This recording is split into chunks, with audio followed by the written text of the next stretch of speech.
naman nga ngayon itong sina Angelica Panganiban, Greg Homan at kanilang anak na si Baby Bean. Nakakatuwa naman nga ang bidyong ibinahagi ni Angelica na nilalagyan nga ni Greg Homan ng cover ang stroller ng kanilang anak na si Baby Bean.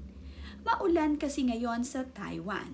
Gusto nga ni Greg Homan na secure ang kanilang anak at hindi ito mababasa. Kaya naman, nilagyan niya ng cover ang stroller ng kanilang anak na si Baby Bean upang maprotektahan ito at hindi nga ito mabasa ng ulan.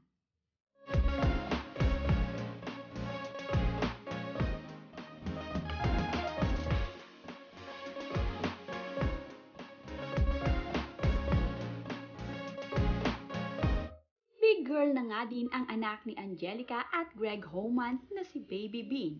Nakakatuwa naman nga na nakakaupo na ito sa high chair seat ng mga bata. Kumakain na din ito at nakakatuwa naman nga na kahit ano ang iyong ibigay ay kinakain nga ng kanilang anak na si Baby Bean. Kaya naman, marami naman ang natutuwa dito sa anak ni Angelica at Greg Homan. Bukod nga sa napakagandang bata, ay sadya naman talagang nakakaaliw ito kapag iyong pinagmamasdan.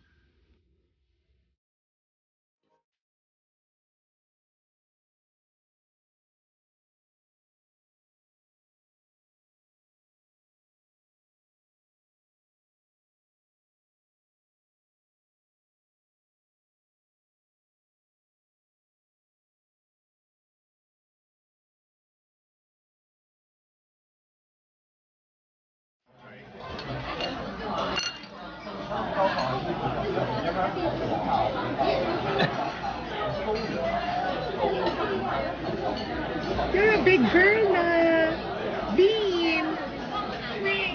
Isipin nyo yung ulang ganyan, no? Lakas na pala yun. You're a big girl na.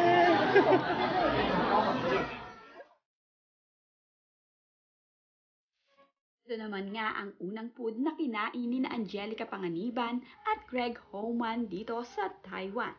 Nakakatuwa ngang makita na kasakasama na nila sa table ang kanilang anak na si Baby Bean.